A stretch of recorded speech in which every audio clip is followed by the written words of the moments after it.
When I was younger, around 14 or 15 years old, my family had this tradition of going camping every summer. We usually stuck to state parks. Not the most remote places on Earth, but far enough from the noise and crowds that you could hear crickets at night and see stars without the city glow blocking them out. My parents had this old canvas tent they'd had since before I was born. It smelled like old nylon and earth no matter how much they aired it out. We always went to the same spot, this loop on the back end of a state park about 3 hours from home. The sites were spaced out with a decent bit of woods in between, and a little creek ran behind the last row of sites, which was where we usually set up. That summer, my best friend, I'll just call him Eric, came with us. He and I had known each other since kindergarten. We were the kind of friends that barely needed to talk. We just did things together and understood each other. Every time we went camping, we had this thing we did at night. We called it the ritual. It wasn't anything special or mystical or weird. It was just what we called it when we walked into the woods at night, usually with flashlights, but most of the time we tried to use them as little as possible. We'd leave them off unless we tripped or got too disoriented. There was something about being in the dark woods, the feeling of being alone but not alone, that made it feel different, more serious, like we were explorers or something. This one night, it was maybe the third night of the trip, we decided to go further than usual. Normally, we'd circle the campground, maybe cut through the shallow trails nearby, walk along the creek a bit, and head back. But that night, we felt a little braver. I don't know if it was because we were older or because we'd done it so many times before and nothing had ever happened. Either way, we decided to walk further into the woods than we ever had. It was just after 10 p.m. The fire back at our site had died down to coals, and my parents were already in their sleeping bags. The campground itself was quiet. You could hear occasional muffled voices, someone zipping up a tent, the soft metallic clink of cookware being packed away. We grabbed our flashlights, told each other we wouldn't use them unless we absolutely had to, and started walking. The woods beyond the campground got dark fast. The moon was only a sliver that night, and the trees in that area were thick.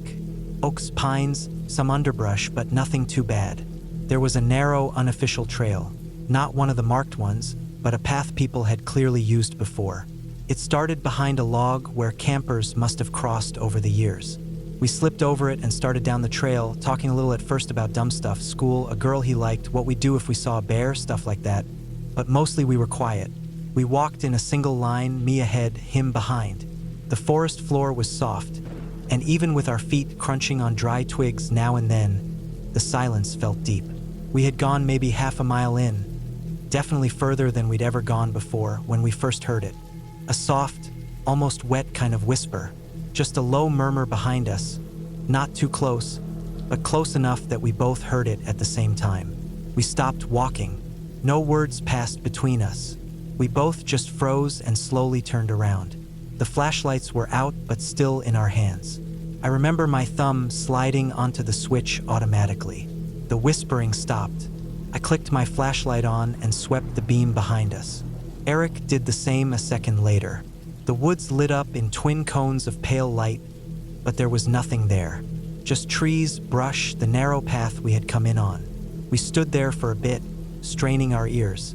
No wind, no animals, nothing. After a few seconds, I clicked my light back off. Eric did the same. We stood in the dark again. Felt thicker now. We kept walking, just a little more cautious, not saying anything. My eyes kept flicking over my shoulder even though I couldn't see much behind us. Every few steps, a part of me expected to hear something, but everything stayed quiet for another minute or two. Then it came again, whispering, closer this time. We stopped immediately. Eric's breathing changed. I remember it because I heard him suck in a quick breath and hold it. The whispering was behind us again, but also off to the side. I couldn't make out the words. It didn't even sound like real words, just low, broken up syllables, maybe even someone trying to talk through dry lips. I raised the flashlight and turned it on, and that's when we saw her. About 20 feet back, crouched low to the ground, was a woman. She was crawling on her hands and knees, slowly. Her head was down, and her hair was hanging forward, but what I could see of her face looked dirty. She was wearing dark clothes, jeans, and what looked like a sweatshirt. Her arms were streaked with dirt, and her hands looked scraped up. She didn't look up right away. She just kept crawling, whispering random, jumbled nonsense. We both stood completely still. Eventually, she lifted her head. When her eyes met ours, she stopped moving. Then slowly, she stood up. Not fast, just this weird, slow, slightly off-balance motion like she wasn't entirely steady on her feet. Her clothes were hanging off her like they'd been wet and dried in the sun. Stiff, wrinkled. She looked at us and didn't say anything for a few seconds. Then, in a flat, slurred voice, she said something about looking for her campsite. We didn't move. I didn't even know what to think. This woman had just crawled up out of nowhere, mumbling to herself, and now she was standing there acting like nothing was wrong. She looked maybe in her 20s, hard to tell in the low light. Her eyes didn't seem focused. She kept blinking slowly like she was fighting to stay awake or like she was too drunk to keep them open properly. We didn't speak. We just sort of turned around and started walking back the way we came. Slowly at first, then a little quicker once we saw she was following us. I kept my flashlight on now, lighting the path ahead. Eric walked a few feet behind me, glancing over his shoulder every so often. She walked behind us, not saying much, sometimes muttering again. At one point, she tripped and fell forward, caught herself on her hands, and then got back up without a sound. The whole walk back took maybe 15 minutes, but it felt way longer. When we finally got close enough to see the first flicker of campfires through the trees, I felt this weight lift off my chest. Not all the way, but enough. I didn't know what we were going to do with her. We didn't want to just leave her there, but she wasn't making much sense. We walked her through the edge of the campground loop, and eventually we found a site with a few tents and a folding table lit by a lantern. A group of people were sitting there drinking, laughing. She walked into the site like nothing had happened. We stood a little distance away, waiting to see what would happen. One of the people at the site noticed her and said something like, "Oh hey, there you are." She mumbled something back and sat down on a cooler. Nobody freaked out. Nobody looked surprised. They just handed her a drink. We waited a few more seconds, then walked back to our site without saying a word. Later that night, I kept thinking about how weird the whole thing had been. She'd been completely alone in the woods, crawling around in the dirt, mumbling random stuff. If we hadn't gone that far out, if we hadn't heard her, she might have been out there all night.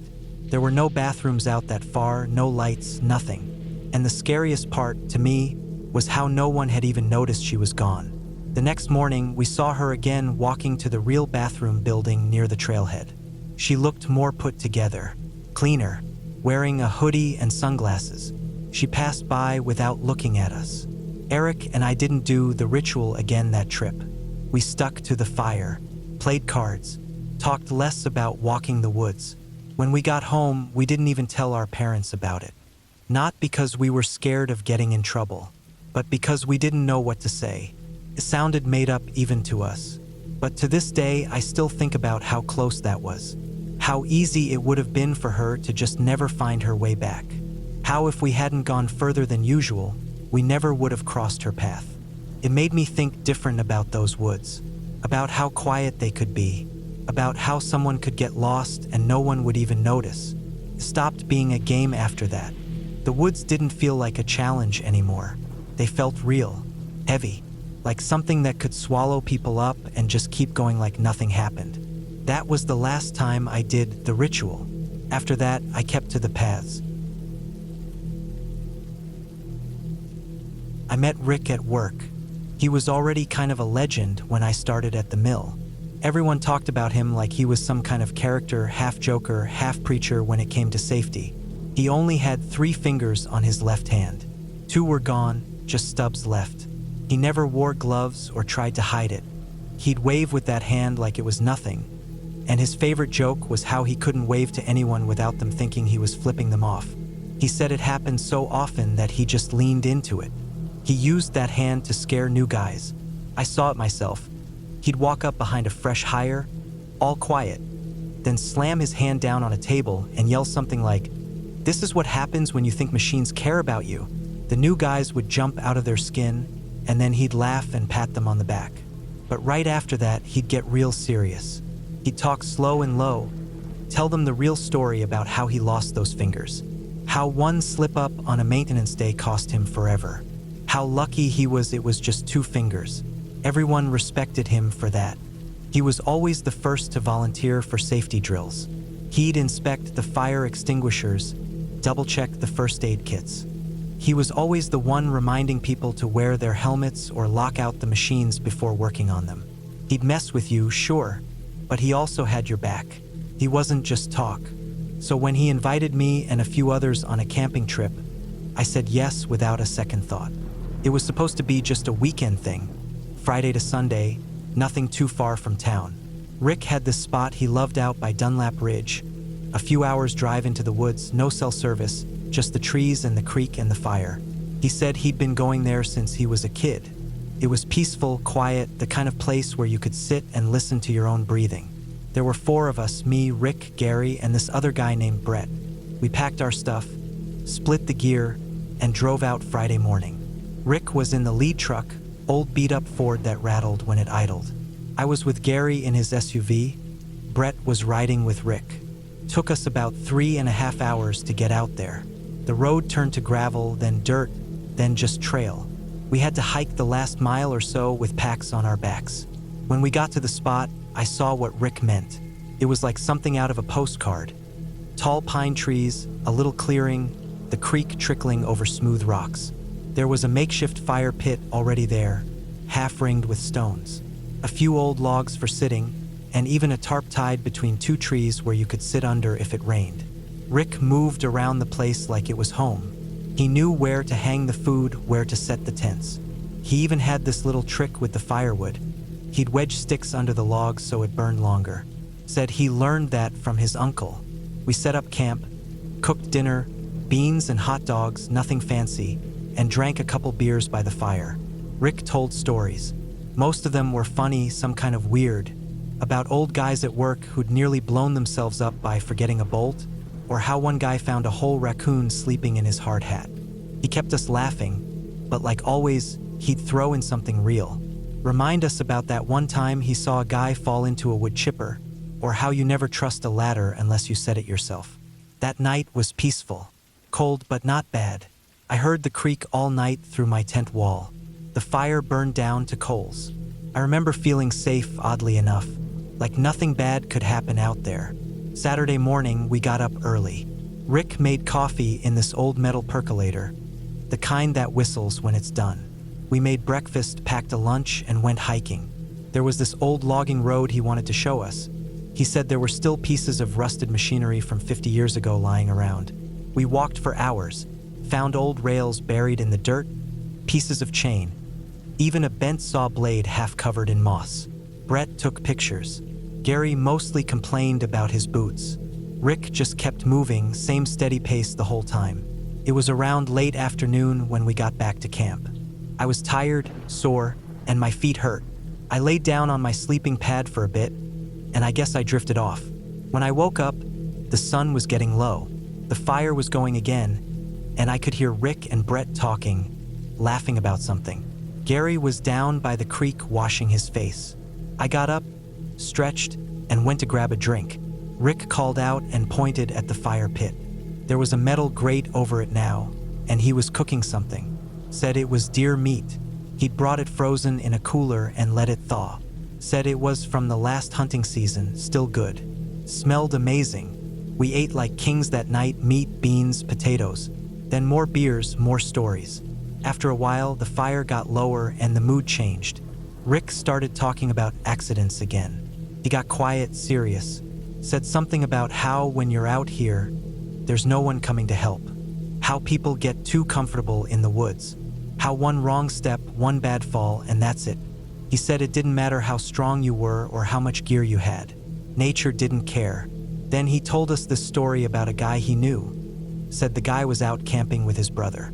They were chopping wood, messing around. One of them tripped, and the axe came down on the other's leg. Split it open so bad they could see the bone. They tried to stop the bleeding with a belt, but they didn't have real first aid. No cell service. By the time they got help, it was too late. The guy bled out. Died in the dirt with his brother screaming in his face. No one said much after that. Rick just poked at the fire with a stick. I remember feeling cold all of a sudden, like the wind had picked up. Brett went to bed first, then Gary. I stayed up a little longer, watching the fire die down. Rick didn't talk after that. He just sat there staring into the flames. That night, I had trouble sleeping. My stomach felt weird, heavy, like something wasn't sitting right. I thought maybe it was the deer meat or the beer. I laid there for what felt like hours, listening to the wind and the creak and the groan of trees. At one point, I thought I heard something move out in the woods, but it could have been anything. A raccoon, maybe a deer. Still, it made my skin crawl. Around 3 a.m., I heard footsteps. Soft but steady, crunching pine needles. I held my breath. They stopped near my tent, then moved on. I waited, barely breathing, heart pounding. Eventually, I heard them walk away. I didn't sleep after that. The next morning, something felt off. Rick was already up, boiling water. Brett was sitting by the creek, staring at the water. Gary hadn't come out of his tent. I figured he was still asleep, but when Rick went to wake him, he didn't answer. Rick unzipped the tent and looked inside. Then he froze. I got up and walked over. Gary was lying there, stiff. His eyes were open, his mouth too. One arm was tucked under him, the other laid out straight. Rick reached in and touched his neck. Then he looked up at me, shook his head once. Brett came over, saw Gary, went pale as a sheet and walked away, hand over his mouth. We didn't know what to do. No one had service. Brett started saying we needed to hike out right then. Get help. Rick said we had to cover the body, mark the spot, and leave everything as it was. He'd done SAR training years ago and said it was better not to move anything. I helped him wrap Gary in a tarp and place some rocks over it to keep animals away. The hike out felt longer than it did going in. None of us talked. Brett kept looking over his shoulder. I couldn't stop thinking about those footsteps. When we finally got back to the trucks, Brett drove straight to the ranger station. They called the sheriff, took our statements, asked questions. They hiked back up that afternoon, brought Gary's body down the next day. They said it looked like a heart attack. No signs of struggle, no injuries, just dropped dead in his sleep. Could have ended there. A tragedy, a fluke. But something didn't sit right with me. A week later, I got a call from Brett. He was still shaken up. Said he couldn't sleep, kept having dreams about that night. Said he was thinking about what Rick had said around the fire, about how people got too comfortable, how nature didn't care. He said something else too. He said he thought he heard footsteps that night too. I didn't tell him I did too. I started thinking about Rick, how he knew that place so well, how he cooked the meat, how he told that story about the axe right before everything went bad, how he sat up all night. I didn't want to believe it, but I went back through everything in my head. The timing, the way Rick didn't seem surprised, how he handled it all so smoothly, like he'd done it before. I didn't go back to the woods after that. I left the job a month later, moved across the state, got a new place, new work.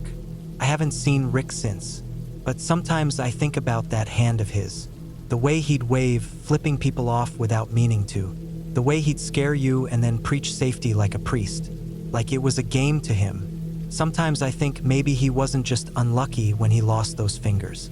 Maybe he was just careless once, but now he's real careful and real quiet. I worked as a camp counselor for 4 summers at a place called Camp Clearwater. It was one of those sleepaway camps tucked deep in the woods of the Northeast, surrounded by pine trees, a cold little lake, and long, dusty trails. It had been running for decades, and everything about it felt like it came out of a catalog. Cabins with creaky bunk beds, a wooden dining hall, a campfire pit with split log benches. The whole place smelled like pine needles, sunscreen, and smoke. I started when I was 19, just out of my first year of college. I'd been a day camper there when I was a kid, so I knew the general layout. When I saw they were hiring counselors, I signed up right away.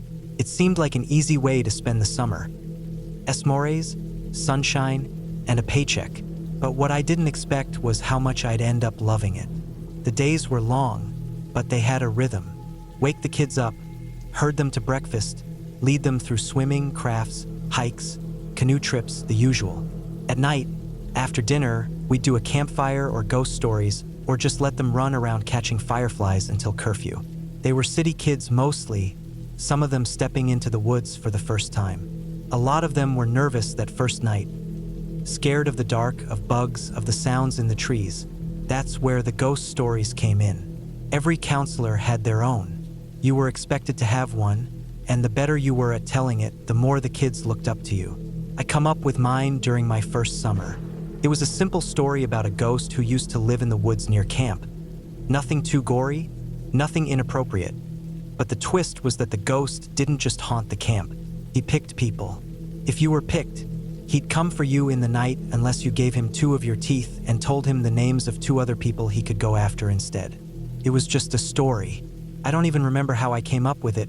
Probably stitched it together from old horror movies and playground tales. But I told it well. I'd build it up, real quiet at first, drawing it out in the dark while the kids sat around the fire or under their sleeping bags with flashlights.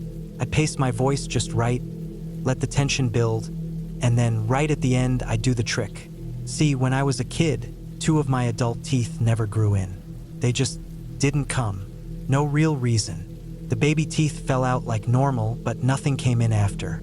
I had gaps, and eventually my dentist gave me a retainer with 2 fake teeth on it. It fit over the roof of my mouth, and the teeth filled the space so it looked normal when I smiled.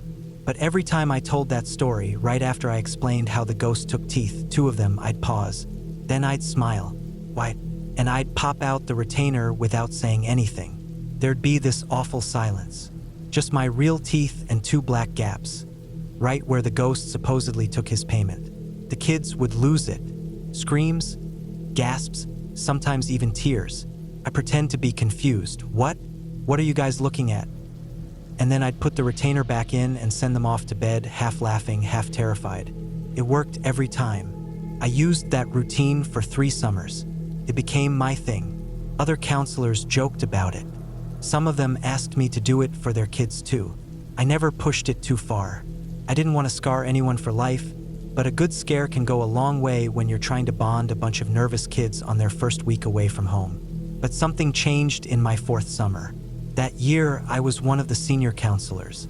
I'd been doing it long enough that I was assigned the older kids, 13, 14 years old. These were the ones who were too cool for stories, too old for crafts, but not quite old enough to be staff. They tested limits. They talked back. Some of them snuck cigarettes into camp or tried to meet up with girls behind the equipment shed. You had to watch them close. One of the kids in my group that summer was named Eric.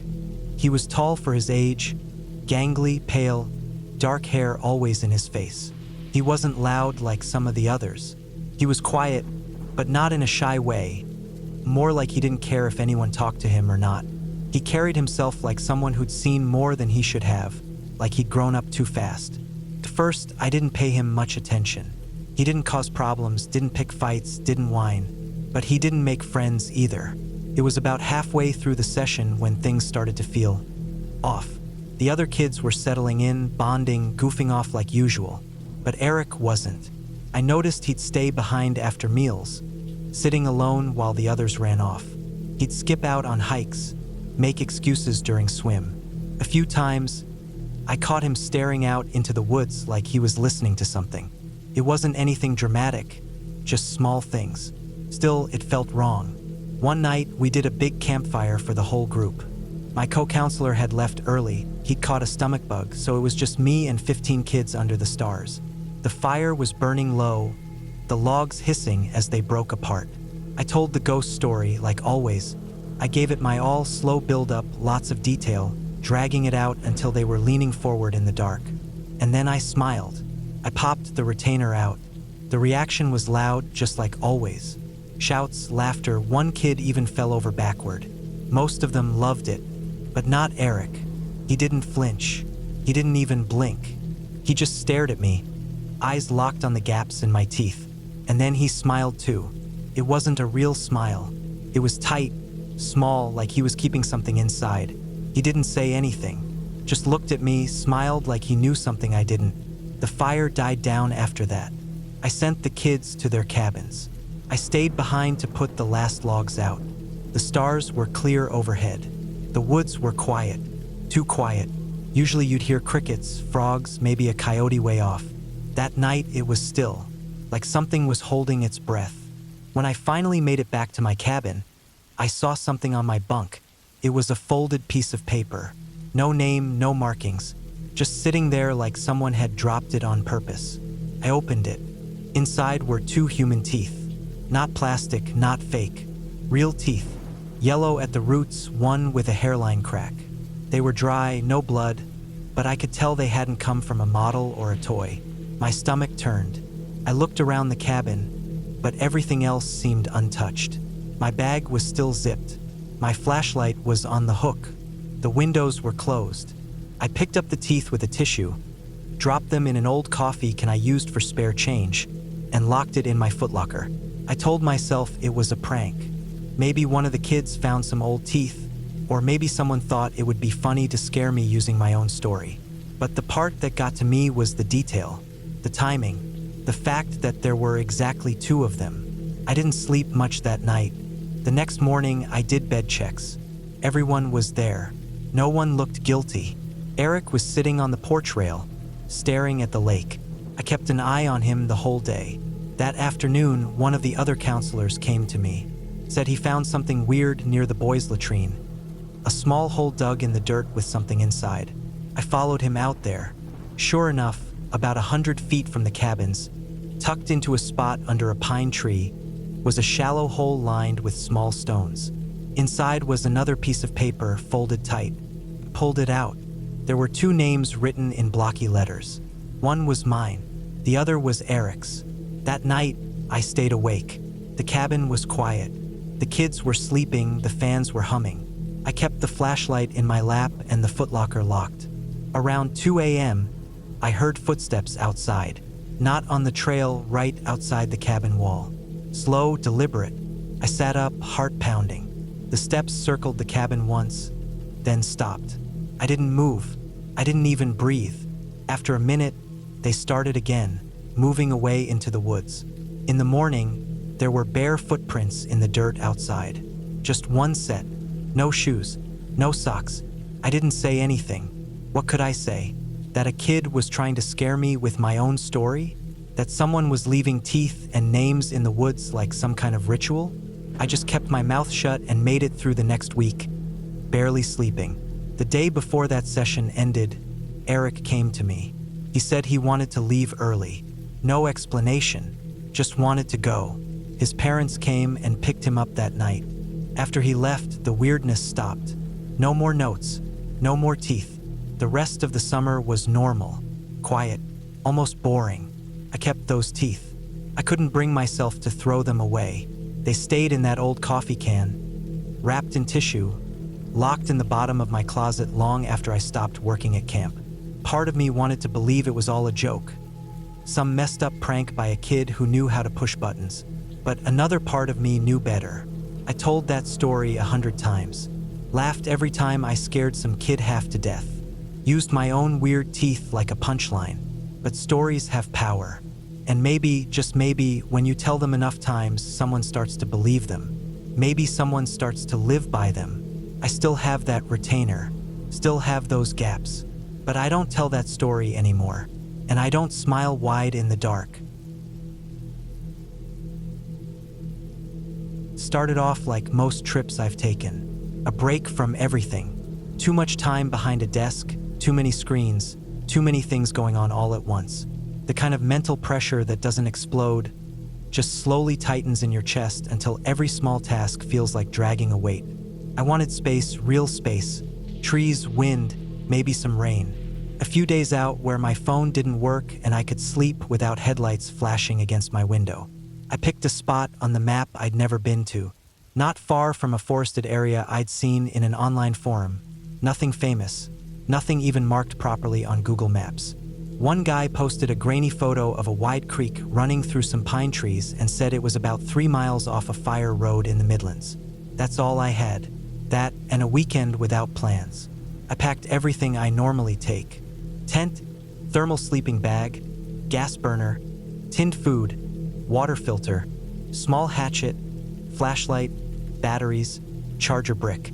I'd done this enough to know what I needed and what I didn't. I always triple-checked the list. I even brought a bright orange waterproof tarp just in case. I threw everything into the boot of my car and hit the road Friday morning, telling myself I'd be back by Sunday evening. The drive was longer than expected. I stopped for fuel and supplies at a small village before heading into the hills. The roads narrowed the farther I went. Single lane, no shoulders, tall hedges on both sides. I passed a few farmhouses and some livestock, but then nothing, just trees. And the deeper I drove, the more the road looked like it hadn't been touched in years. By the time I reached the pull-off area, the sun was already behind the trees. I checked the clock, nearly 5. That gave me maybe 3 hours of usable light. I locked the car, slipped on my pack, and started walking. The old fire road was more like a deeply rutted trail. Mud in places, uneven stone, branches reaching out from both sides. I kept a good pace, checking the GPS on my offline map. Signal dropped 2 miles in. I wasn't scared, just focused. There was a calm in my chest I hadn't felt in a while. I walked until I saw the tree, the one the forum guy had posted with the split trunk and strange knot near the top. From there, I turned right into the woods and started heading toward where I thought the creek might be. Took another 20 minutes, but I found it. A clear, narrow stream running through a low dip between 2 small ridges. Smooth rocks and clear water, thick trees all around. Quiet, no footprints, no trash. I dropped my pack, took a slow breath, and smiled. I set up camp near the water. The ground was soft but not soaked. I laid out the tarp, pitched the tent over it, and checked for branches overhead. Nothing big enough to be a risk. Once the camp was ready, I boiled water and had a hot meal. The night air got colder than I expected, so I threw on my fleece and beanie.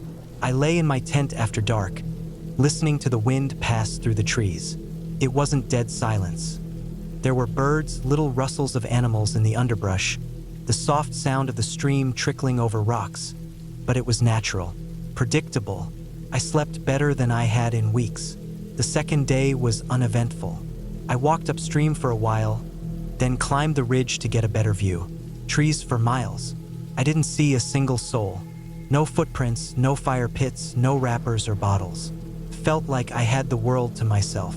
I collected dry wood, split it with my hatchet, and made a small fire that evening.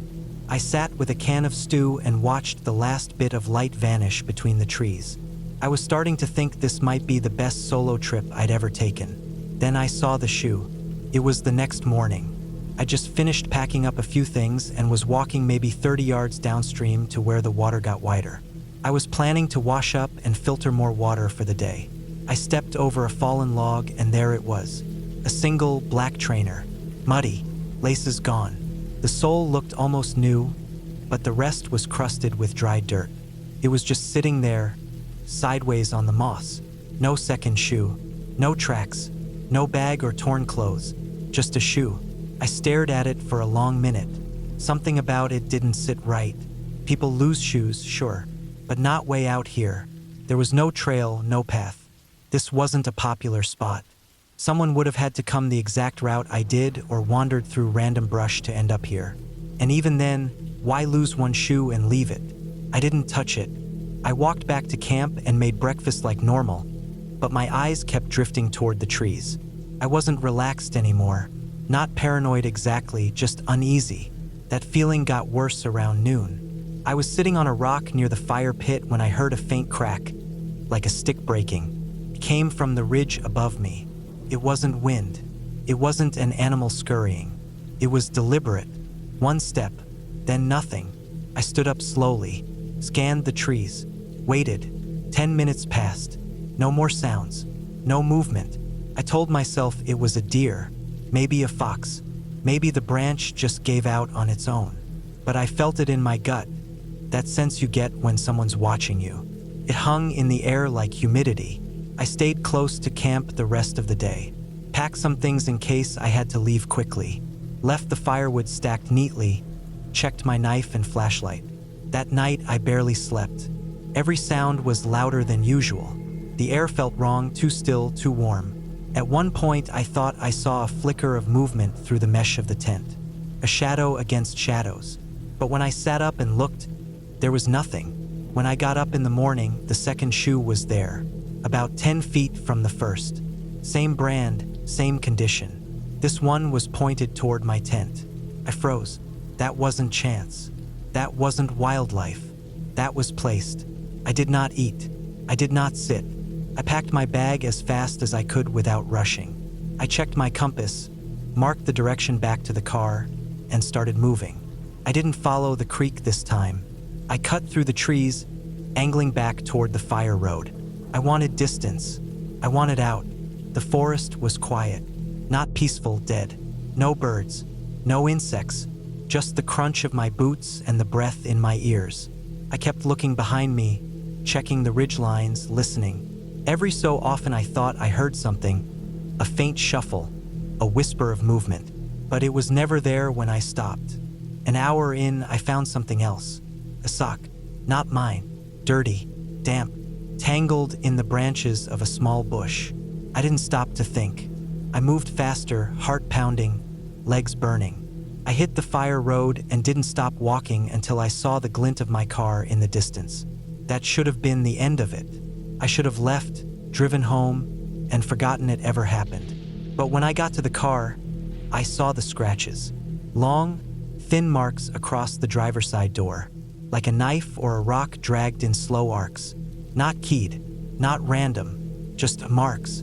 Not deep enough to ruin the paint, but enough to show someone had been there. I stood there for maybe a full minute, key in hand, staring. Then I unlocked the door, got in, locked it behind me, and started the engine. I didn't stop until I reached the nearest petrol station 20 miles away. I got out, washed my hands in the bathroom, looked in the mirror. My face was pale, eyes sunken. I looked like someone who'd seen something. Not something supernatural, not a monster or ghost, but something human, something real. That night at home, I unpacked slowly. I checked all my gear. Everything was there, except my map, the printed one, the one I kept folded in the top pocket of my pack. Gone. It had my route, my camp location, notes. I never printed another copy. I never went back.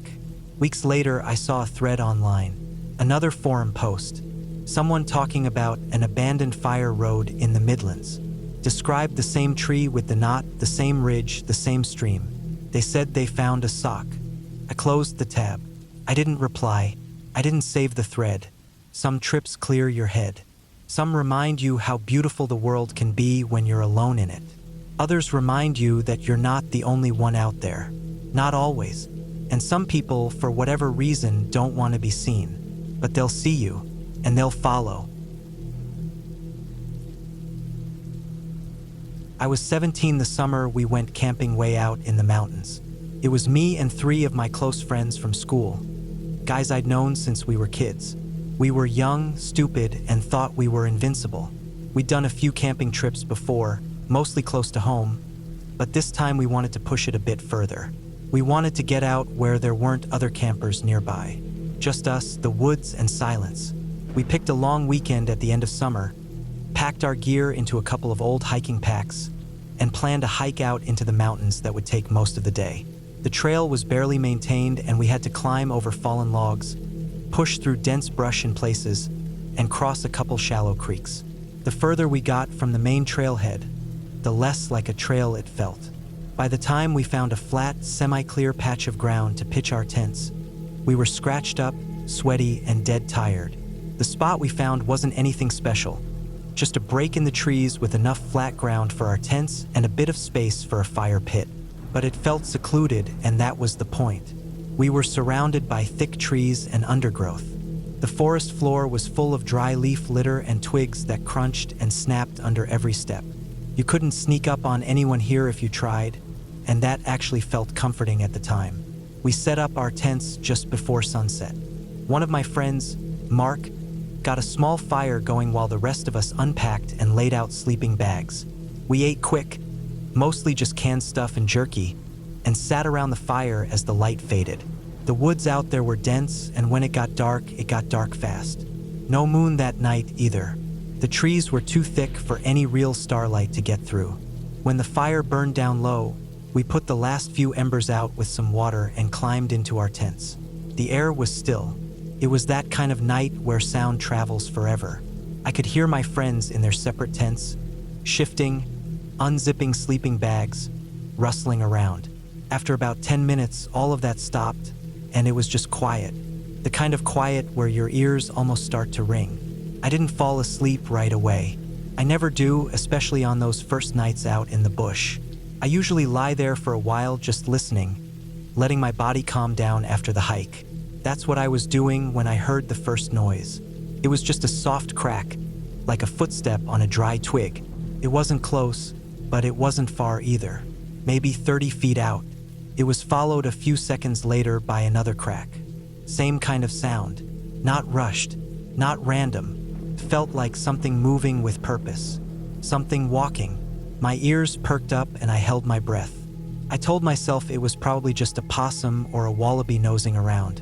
You get a lot of that when you're out in the woods. But then I heard another one, this time from a different direction. Then another, closer. The steps weren't quick. They weren't darting around like you'd expect from small critters. These were slow. One, then a pause, then another. Each one sounded like something stepping carefully, methodically, and from more than one direction. I lay there, completely still, my heart starting to pick up. I strained my ears and tried to pinpoint how many there were. It was hard to tell.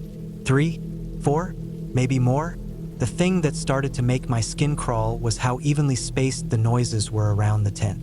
It wasn't like something had stumbled into camp and was rustling around. It was like something was encircling us. I could hear steps directly behind my tent, then some off to the left, then the right. Some a little further, some closer. It started to feel like we were being surrounded. I sat up slowly in my sleeping bag. My flashlight was next to me, and I picked it up without turning it on. I didn't want to draw attention just yet. The air in the tent felt heavier somehow. The kind of pressure that comes with fear, like the oxygen had gotten thicker. The sounds continued, still slow, still careful. I couldn't hear any snorting, growling, or breathing. No branches breaking, just the distinct sound of footsteps in dry leaves and sticks. It was the quietness that made it worse. The night had gone completely still. No insects, no wind in the leaves. Just those measured steps, crunching the litter one at a time. I couldn't take it anymore. I needed to see. I reached up and unzipped the corner of my tent just enough to poke my head out. I didn't turn on the flashlight yet. I wanted my eyes to adjust.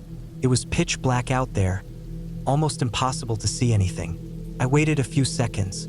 The footsteps kept going. I couldn't see movement, but I could hear them getting closer. Then I clicked on the flashlight. The beam cut through the dark like a blade. I swept it slowly in front of me, left to right. The light bounced off trees and brush, and then caught something. Eyes, dozens of them, staring straight back at me. They reflected the beam like marbles in the dark, wide and still. They were spaced high off the ground, about the height of a person. Some taller. Some lower, but none of them were down at the level of a dog or a possum. These were chest height at least. My breath caught. The beam shook in my hand. I panned the light slowly, trying to understand what I was looking at. The eyes weren't moving much. They just stared, unblinking. But as I looked closer, I could make out faint outlines behind them. Long legs, slender bodies, ears, deer. It was a whole herd of deer, maybe 20, maybe more, just standing there in a wide circle around our camp, all staring straight at me. I didn't know deer could be so silent. I always thought of them as skittish, noisy things, but these ones had come up on us like ghosts. Not a single snort or stomp. No rustling of bushes. Just quiet, deliberate movement. My heart was still hammering in my chest, but the fear started to melt into something else. Confusion, mostly. Why would a group of deer come so close to a campsite? And why would they just stand there like that? I watched them for a long minute. They didn't move. They didn't blink. Just those eyes reflecting the beam. They looked like statues, waiting. Eventually, one of them took a step forward. Then another. Then the rest started to shift, turning as a group and walking off into the dark. Still quiet, still slow. Within 30 seconds they were gone, swallowed up by the trees. I turned off the light and crawled back into my sleeping bag, heart still racing. I didn't sleep the rest of the night. In the morning, we all staggered out of our tents looking like hell. I didn't even have to say anything. One look at my friends and I could tell none of them had slept much either. I didn't ask if they'd heard anything. I didn't want to admit what I'd seen until they brought it up first. We packed up pretty quick after that. No one said why, just a kind of unspoken agreement. None of us wanted to spend another night there. The hike back was long and quiet. No one joked around like we usually did. We didn't talk about the deer or the noises. It wasn't scary, not in the sense that we were in danger. But something about that night got under my skin. Something about the silence, the way they moved, the way they watched us. I've been camping a lot since then. I've seen deer dozens of times, but I've never seen them act like that again. And I've never camped that far off trail again either. Sometimes it's not what's dangerous that gets to you. It's what's weird, what doesn't make sense, what doesn't follow the rules. That night didn't feel like a normal animal encounter. It felt like we were being watched, measured, judged, and I still don't know why. It was late summer, just before the new school year started. A group of us, me and 3 of my closest high school friends, had planned a short camping trip out in the woods before everything shifted back to early mornings and homework. We weren't going anywhere fancy, just a remote patch of forest about a 2-hour hike from the main trailhead.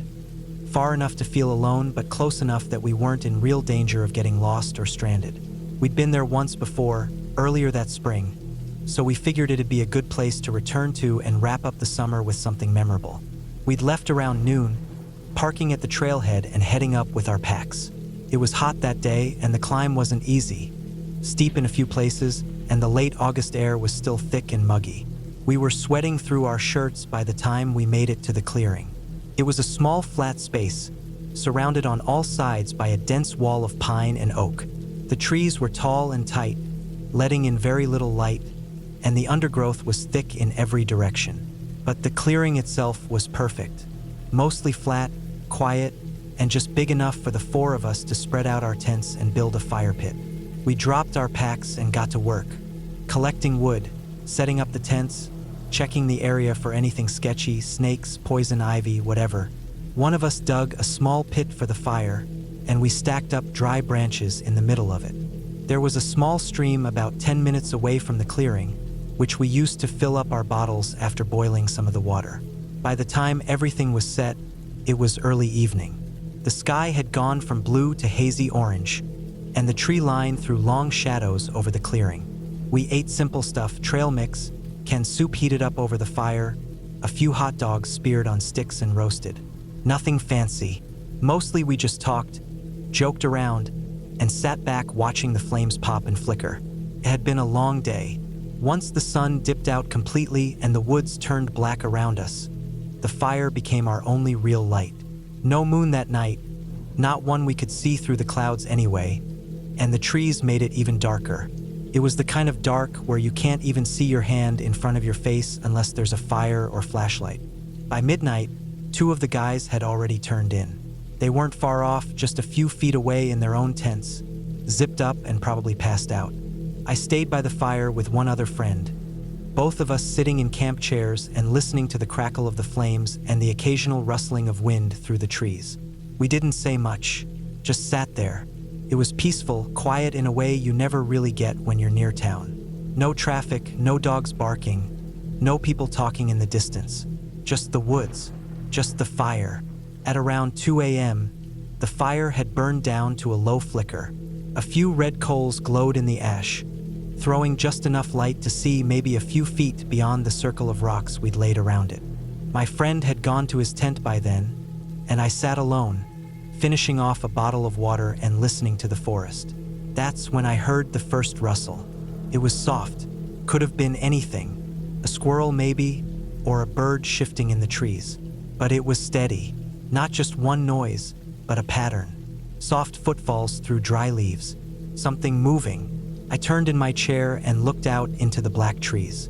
Nothing. I grabbed my flashlight, flipped it on, and scanned the tree line. The beam of light cut through the dark like a blade, thin and bright.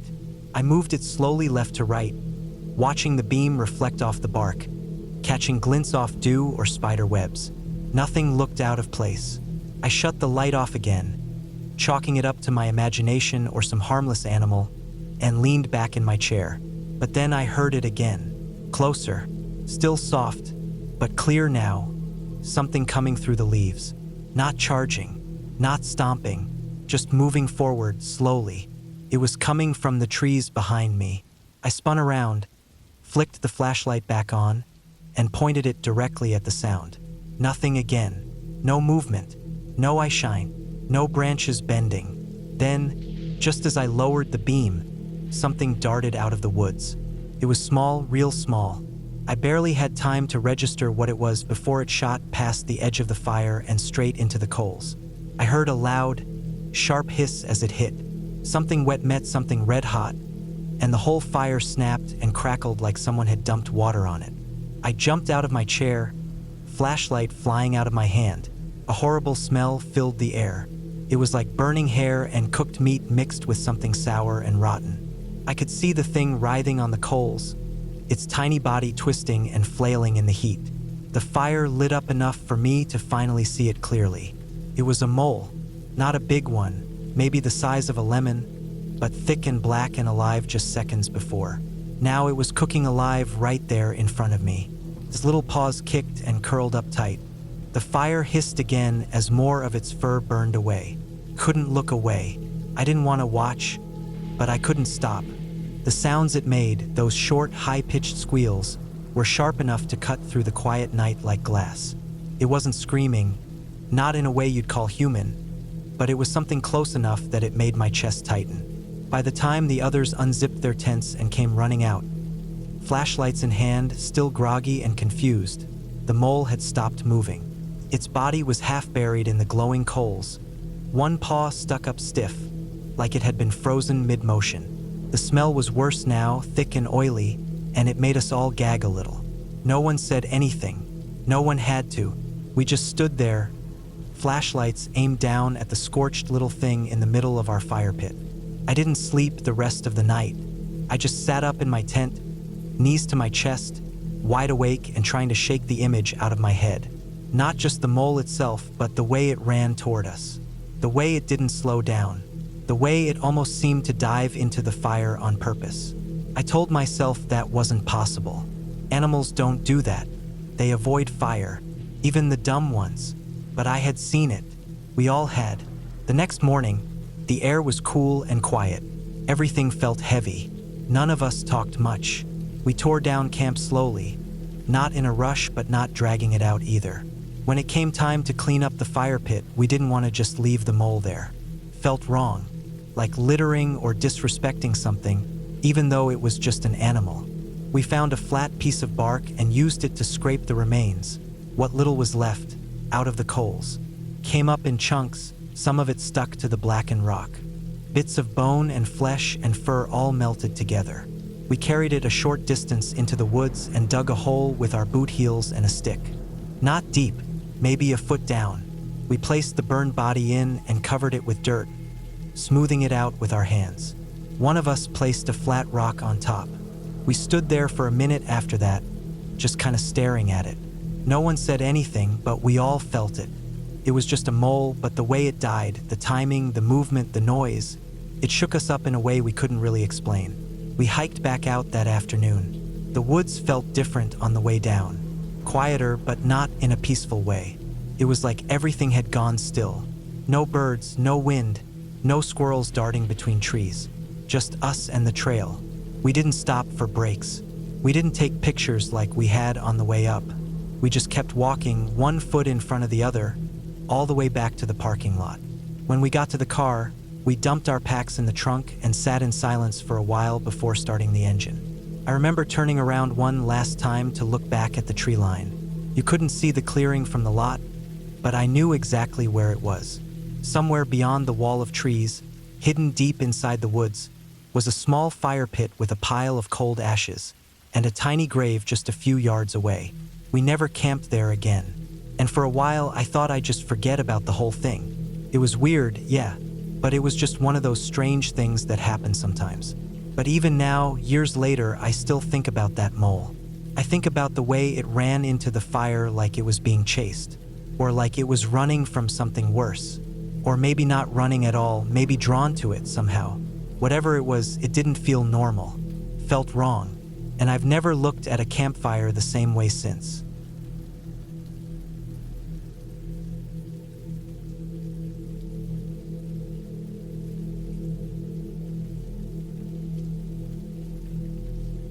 I wasn't new to camping. I'd done it plenty of times since I was a teenager. Sometimes with friends, sometimes alone when I needed to clear my head. I preferred solo trips more than anything else. There was something about being out in the woods by myself that helped me think better than anything else ever could. No phone service, no cars, no distractions. Just me, my pack, and the woods. That was the plan this time too. I picked a spot about 4 hours out of town, deep into the national forest. It wasn't one of those marked campgrounds with fire pits and gravel tent pads. This was the kind of trip where you hike in a few miles with everything you need, find a good patch of flat ground near some water, and make it home for a few nights. I liked those better. They felt real. I had marked a small clearing I saw on a topographic map, near a bend in a creek. It looked quiet, out of the way. No trails ran near it. That was exactly what I wanted. I left on a Friday morning early. I had the car packed the night before with my gear, tent, sleeping bag, water filter, small camp stove, bear canister, and a dry bag full of food. I parked on a pull-off that looked like it hadn't been used in a long time. The gravel was overgrown and weeds pushed through the cracks. I locked the car, threw on my pack, and started walking. The hike in was rougher than I expected. The path I followed for the first mile or so was clear, but it faded out fast. After that, I was mostly bushwhacking, checking the compass every so often and following landmarks on the map. The brush got thicker the deeper I went. Thorns caught my pants, and I kept needing to brush away spider webs. At one point, I had to backtrack around a steep ravine I hadn't seen on the map. It was slow going, but I didn't mind. Around mid-afternoon, I found the spot. The clearing wasn't big, just a flat space about 30 feet across, surrounded by pine and fir trees. The creek curved right around it, maybe 30 feet away. There was a smooth patch of ground that looked perfect for the tent. A thick moss carpet covered most of the ground. I set my pack down and took a deep breath. It was quiet. No sign of people, no trash, no boot prints. I liked that. The trees hung thick overhead, letting shafts of light through but keeping the air cool and damp. I pitched my tent and got everything organized. Hung my bear bag from a branch a good ways off, filtered some water from the creek, boiled a little for coffee. I sat on a flat rock near the edge of the clearing and just listened. You don't realize how much background noise there is in everyday life until you're deep in the woods and it's gone. No cars, no power lines, no chatter. Just wind through trees, distant birds, and the constant trickle of the creek. The first night passed quietly. I read a bit by headlamp, turned in early, and slept well. The cold air helped with that. I woke up a few times to shift in my bag but heard nothing odd outside. Just the usual rustling from wind and leaves. I wasn't spooked. This was what I came for. The second day, I decided to hike around a bit. I didn't stray too far, maybe half a mile in different directions, just checking out the area. Found some game trails, some neat moss-covered boulders, and a patch of mushrooms that looked out of place. Too many in one spot and all growing in a tight circle. I left them alone. On the way back to camp, I spotted something that felt off, though I didn't know why at the time. A long, straight branch was jammed between two trees in a way that didn't look natural. It was wedged high, maybe 6 feet up, too high to be from a fall. I figured maybe wind did it or a tree cracked nearby. I moved past it. That night was when things started to shift. I cooked some rice and beans on my little stove and sat again near the rock to eat. The woods were quiet, not just peaceful, silent. The birds I'd heard all day were gone. No frogs from the creek. No insects. Just nothing. It took a while to notice, But once I did, it was hard to ignore. Felt like the woods were holding their breath. I stayed near the fire for a while, poking at the small flames, waiting for the sounds to come back. They didn't. I put the fire out with water, walked slowly around the camp with my headlamp on, and then crawled into the tent. I told myself it was fine, maybe just cooler air keeping the animals quiet. Sometime deep in the night, I woke up. My watch said it was just after 2:30 a.m. I didn't know why I woke. No noise that I could hear. The woods were still silent. I lay there, trying to listen through the nylon of the tent. A faint creak came from behind the tent. Just one. Then silence again. My heart picked up, but I didn't move. A few minutes later, I heard it again. Closer this time. A slow, steady creaking sound, like a branch bending. Not snapping, just movement. I stayed still, hardly breathing. Whatever it was, it wasn't a deer. Deer don't move like that, and bears are louder. I waited maybe 10 minutes, clutching the knife I kept in the side pocket of my pack. Eventually, I heard a soft thud near the edge of the clearing. Then nothing. No walking, no brushing through bushes. Just that one sound. I didn't sleep again that night. By morning, the woods still felt strange. I got up stiff, sore, and tired. I checked around the tent. No tracks, no marks, no signs of animals. Nothing had touched the food bag either. I made coffee, but the feeling didn't go away. I told myself I was just shaken from waking up in the middle of the night. That was all. I was fine. I decided not to hike out yet. I'd planned 3 nights and figured if nothing else happened, I could still enjoy the last full day. I moved slower that day, didn't explore far, stayed near the camp, keeping the fire going longer than usual. I wanted the smoke.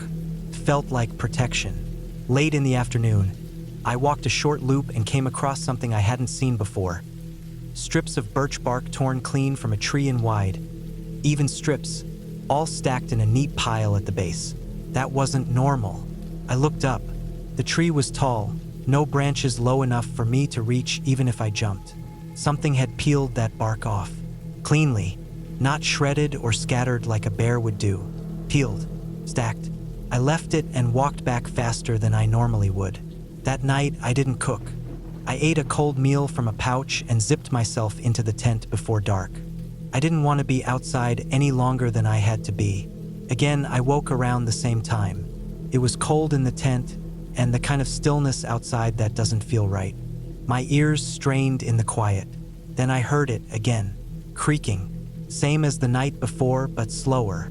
I listened harder and realized something terrifying. It was moving, not toward me this time, but around, circling. It would creak, then stop, then another closer to the left, then one farther off, like someone stepping on old, warped boards, except there weren't any boards out here, just moss, dirt, and pine needles.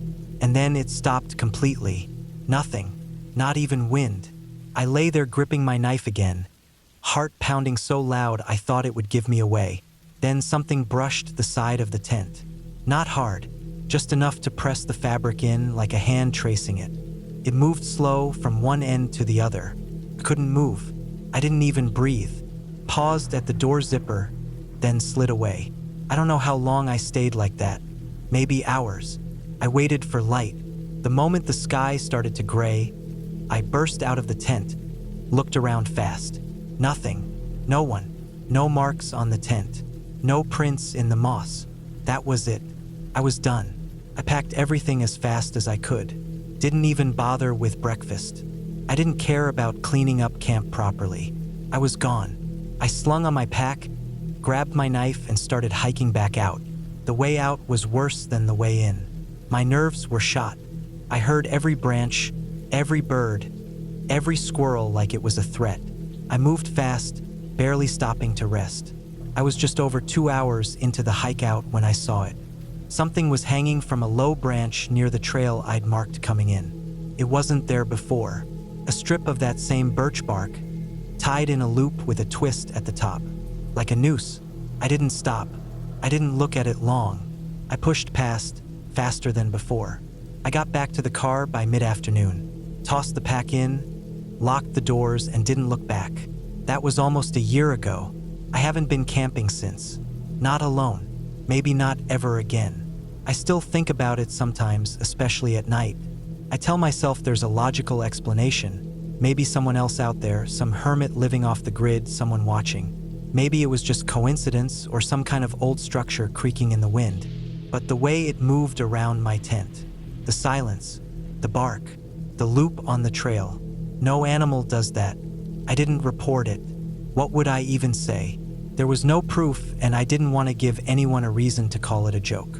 But I know what I felt out there. That wasn't the woods being quiet. That was the woods watching. And whatever was out there, it didn't want me around. I listened. I'm not going back. I don't go camping anymore. That's the first thing I say when someone brings it up. Used to love it. There was a time when I would plan every long weekend around it. Forests, mountains, lakes didn't matter. I liked the quiet, the stillness, the idea of being away from everything and everyone. That peace was something I never got in the city. But that changed a few years ago. It was late September, right before the chill of October starts to bite. I had taken a few days off work to escape. My plan was simple. Drive north, find a remote camping area, pitch my tent, and just breathe. No phones. No people, just the woods. I picked a place I hadn't been to before. It was deep in the national forest, a few hours from any real town. I found it on an old camping forum, a hidden spot by a stream, about 5 miles from the main trail. Not many people knew about it, and that was perfect. I wanted solitude. I packed my gear the night before: tent, sleeping bag, bear canister, food, small stove, flashlight, extra batteries, my hunting knife, water filter, and a few changes of clothes. I made sure to bring a paper map, too. GPS is great until your phone dies. The drive was long and winding, with the last stretch on a narrow gravel road. By the time I parked, it was nearly noon. The trailhead was quiet. No other cars. I checked the map, slung my backpack on, and started hiking. The forest was dense, the trees tall and heavy with age. The trail was narrow and overgrown in spots, but I liked that. Made it feel more like an adventure. The hike took longer than I expected, though. About 3 hours of weaving through thick brush, crossing over rocks, and climbing small ridges. But when I reached the clearing by the stream, I knew it was worth it. The place was beautiful. The water ran clear and cold over smooth stones. The clearing was flat and wide enough for a tent. A small fire ring made of blackened stones sat near the stream's edge. Someone had been here before, but not recently. I set up my tent, gathered some wood, and got a small fire going. That first night was calm. I cooked a simple meal, just beans and rice with some jerky, sat by the fire and listened to the stream. The wind rustled the trees overhead, and I felt that deep, familiar calm settle over me. I went to bed early, my knife tucked beside my sleeping bag, just like I always did. Habit, not fear. The second day I spent exploring. I followed the stream for about a mile, found a few animal tracks in the mud, deer mostly, maybe a fox, and took some pictures with my old digital camera. I sat on a rock near the water for hours, just watching, listening. I didn't see a soul. That night, things changed. It started with a sound. I had just finished eating and was getting ready to turn in when I heard something across the stream. It was faint, like a branch snapping. Could have been anything. A raccoon, a deer. I wasn't worried. Animals are part of the experience. But then I heard it again. Closer. A crack, followed by the sound of something moving through brush. Slow. Deliberate. Too big for a raccoon. I stood up, grabbed my flashlight, and scanned the trees across the water. Nothing. Just shadows and trunks. I stayed by the fire for a while, listening. Eventually, it went quiet. No more movement. I chalked it up to a curious animal and went to bed. Around 3 a.m., I woke up, not sure why at first. Then I realized I was hearing something again. Not outside. Closer. Right outside the tent. A light scraping noise, like something brushing against the nylon. I stayed still, listening. My heart started to pound. I reached for my knife, slow and quiet. The scraping stopped. For a long moment, I heard nothing. Then a soft thud, like a footstep. I didn't move, didn't breathe. Then it was gone. Silence. I stayed awake until morning. When the sun finally came up, I stepped out, exhausted and on edge. I checked around the tent. No tracks. The ground was covered in pine needles and dry leaves, so maybe nothing would have shown. But it felt wrong. Something had been there. I spent the day debating whether to stay or leave. In the end, I convinced myself I was overreacting. Maybe I had dreamed it. I hadn't seen any signs of people, and it was probably just an animal brushing past. I stayed. Big mistake. That evening, I skipped the fire. Didn't want to draw attention. Ate cold food and stayed close to the tent. My flashlight was in my hand the whole time. When it got dark, I crawled into my sleeping bag, knife and light beside me. Around midnight, I heard it again. Movement. This time, not across the stream. Closer. Behind the tent. I froze. The sound was heavier than before. Not just one branch breaking, several. Something was walking. Slow, steady steps. Then it stopped. Right outside the tent. I could hear breathing. Not an animal. Too controlled. Too steady. Just breathing. I held the knife tight, unsure if I should make a sound. My mind was racing. Should I shine the light? Should I yell? Then something touched the tent.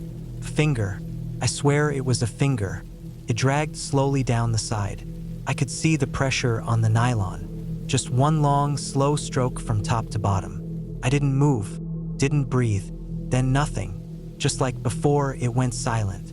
I lay there until dawn, my muscles aching from tension. When the sun rose, I got out fast. The tent had a faint streak of dirt down the side where the finger had dragged. I packed everything up in under 15 minutes. Didn't eat, didn't drink. Just shoved everything in my pack and started hiking. The trail felt different, like the trees were watching. I kept checking behind me, certain I'd see someone following. But I never did. It took me longer to get back to the car. I was moving fast, not watching my steps, and I twisted my ankle once. But I didn't stop. Not until I saw the parking lot. My car was the only one there, just like before. But something was wrong. The driver's side door was unlocked. I never leave it unlocked. I'm careful about that stuff, especially in remote places. I checked the inside. Nothing looked stolen. My glove box was open, but everything was there: maps, flashlight, first aid kit. Except for one thing, my spare key. Gone. I drove straight home. Didn't stop. Didn't even turn on the radio. Every time I looked in the mirror, I expected to see someone in the back seat. When I got home, I changed the locks. Not just on my car, but my apartment too. Bought a new deadbolt, added a chain. I couldn't sleep for weeks. Every sound made me jump. Every creak of the floorboards felt like a threat. I never figured out who it was. I never went to the police. What would I say? Some guy touched my tent and stole my spare key? They wouldn't do anything. No crime had really happened. But something did happen. I felt it. Still feel it. I don't go camping anymore. I don't go into the woods. I moved to a different apartment a year later. Bought a different car. I don't park in the same lots. I don't follow the same routines. I check my windows every night. Make sure they're locked. I sleep with a bat by my bed. The quiet that I used to love so much now scares the hell out of me. And every now and then, I think about that night. The way that finger dragged down the tent. Slow, calm, like whoever it was wanted me to know they were there. That they were watching. That they could have done anything they wanted. They didn't, but they wanted me to know they could. That was enough.